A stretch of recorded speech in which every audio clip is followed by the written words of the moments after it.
करके देखते हैं 2.4 2.3 न्यूबिक के अकॉर्डिंग।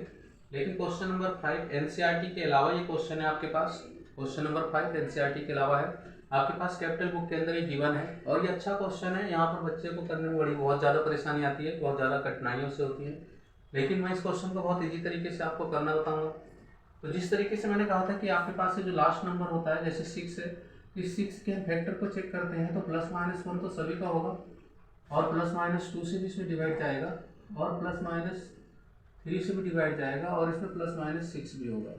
हम लोग इसको चेक करके देखते हैं। जैसे मैंने आपको बहुत सारे क्वेश्चंस पे करके बताया कि हम लोग इसके जो है x+1 को चेक करते हैं तो x+1 इसका जो है क्या नाम है आंसर हो जाता है। तो लेकिन हमने इसको चेक करके देखा कि इसमें हमें जैसे आंसर मिल पाता है नहीं मिल पाता, उस चीज़ को हम चेक करते हैं।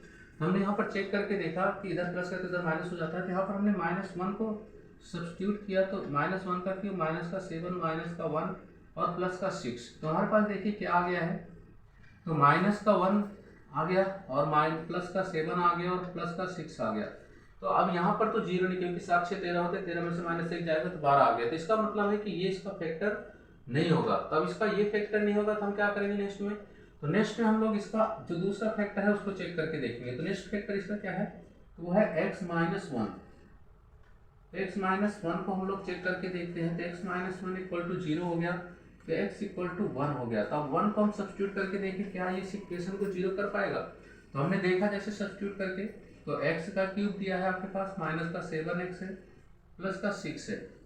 यहाँ पर हमने 1 को पुट करा, 1 का क्यूब -7 गुणा में 1 और +6। हमने देखा 1 का क्यूब तो 1 ही होता है और -7 और +6, तो यहाँ पर 7 -7, तो ये आपके पास 0 हो गया। तो इसका मतलब आपकी बार जो फैक्टर होगा इसका, ये जो शून्यक होगा, जो जीरोज होगा, वो x-1 होगा। हम कि इस क्वेश्चन को x-1 से डिवाइड करेंगे, x+1 से नहीं, क्योंकि x+1 इसका फैक्टर नहीं है, वो सेलेक्ट नहीं पाया क्योंकि इसको उसने 0 नहीं किया। तो हम किसको हमारे पास डिवाइड करेंगे, हम डिवाइड करेंगे इसको जो है x-1 से, क्योंकि x-1 की इसकी वैल्यू है। यहाँ पर देखिए हम लोगों ने लिखा x-1 और पूरे क्वेश्चन को लिख लिया। बहुत अच्छा क्वेश्चन है, आप लोग इसे करके देखिए और अगर आप इसे कर पाए पहली बार में तो अच्छा ही, नहीं तो आप इसे 1-2 बार और देख करके आप ट्राई करिए और आपको ये क्वेश्चन आ जाएगा करना। तो देखिए यहाँ पर हमने देखा कि इस पे 3 पावर, इसके 1 पावर है, तो इसका मतलब कितनी पावर की कमी है, तो x² की कमी, तो हमने x² लिखा और x² की 1 x से मल्टीप्लाई करी तो x का क्यूब हो गया। फिर x की गुणा -1 से करेंगे तो माइनस, यहाँ पर नहीं है, यहाँ पर यही सोचने वाली बात है कि x² को हम इसे x के नीचे नहीं लिख सकते ना, नंबर के नीचे लिख सकते हैं, तो वो हमें नहीं मिल रहा है। तो इसका मतलब हमें क्या करना है, हमें इसको अलग लिखना है। इसको हम आगे करके लिख देंगे -x²। साइन सभी को बच्चों को पता चल रहा है, प्लस गुणा माइनस एक ही साइन दिख रहा है, तो इसका मतलब माइनस आ गया। तो अब साइन बदलिए तो ये माइनस हो गया और ये प्लस हो गया, इसको आप कैंसिल कर दीजिए, ठीक है। तो अब ये माइनस की संख्या प्लस की हो चुकी, बड़ी पावर है तो बड़ी पावर को पहले आप ले लीजिए। हमने बड़ी पावर को पहले लिख लिया x², फिर माइनस को ऊपर नंबर से उतार लीजिए, 6 हो गया। अब इन दोनों में हमने कमी देखी तो प्लस का x नहीं है, क्या कम है, प्लस का 1, क्योंकि इसके पास 2x है और इसके पास 1x है, तो 2x की कमी है तो हमने वहाँ पे लिख दिया। इसकी मल्टीप्लाई करेंगे तो फिर से x² हो गया और यहाँ पर प्लस गुणा -1 से करोगे तो इसका मतलब है कि माइनस का x आ गया। तो साइन बदल दीजिए, माइनस हो गया, ये माइनस है तो प्लस हो गया। ऐसा नहीं कि ऊपर वाले के, केवल नीचे वालों के साइन बदले जाएंगे, ये इससे कैंसिल हो गया। 7x, माइनस का साइन आ रहा है, माइनस की संख्या बड़ी है, तो 7 में से 1 चले गए तो 6x आया और प्लस में 6। हमने देखा इसमें कमी तो माइनस नहीं है, इसके और इसके अंदर कमी देखते पहले नंबर पे घटाने के बाद, और 6 नहीं है। इसका मतलब है कि माइनस का 6x और माइनस इंटू माइनस क्या हो गया, प्लस हो गया, तो प्लस का 6, 2 बार माइनस हो गया, इंटू कर रहा है तो प्लस हो जाएगा। तो इसका साइन आपके पास आ गया, प्लस आ गया, और इसका साइन क्या आ गया, माइनस आ गया। तो ये प्लस माइनस से कैंसिल हो गए, ये प्लस माइनस से कैंसिल हो गए। तो अब आपके पास इस वाले x² प्लस x माइनस 6 का फैक्टर बनाना है।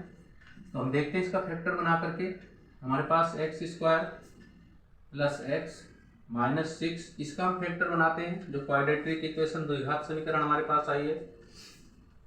यहाँ पर हमने वही ax² प्लस bx वाली फॉर्मूले के अनुसार हम लोग इसको कर रहे हैं। यहाँ पर हमने a और c की मल्टीप्लाई करी तो 6, यहाँ पर कोफिशिएंट जो होता है तो इसका गुणांक होता है, हम उसी को लेते हैं। तो 6 का 6 होते हैं और 6 का हम फैक्टर बनाकर देखते हैं इस तरीके से करके, तो 2 और 3 आते हैं।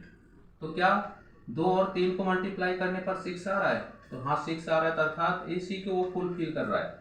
सेकंड नंबर पे क्या 2 में से 2 और 3 को जोड़ने पर x आ रहा है या फिर 2 3 को घटाने पर x आ रहा है? तो कैसे आ रहा है तो देखते हैं। तो हम देखते हैं कि अगर 2 और 3 जोड़ते हैं तो 5x हो जाते हैं, और 2x और 3x अगर घटाते जोड़ते हैं तो x आ जाएगा। अगर हमने जो है प्लस का 3x लिया और माइनस का 2x लिया तो हमारे पास एक x बच रहा है, जिसका मतलब है कि 2 और 3 इसके फैक्टर है। इसको लिखना कैसे है वो मैंने आपको बता दिया था। एक्स स्क्वायर, तो प्लस का लाना है तो प्लस प्लस की संख्या बड़ी रहेगी दोनों में से, 3x और माइनस का 2x और माइनस का 6।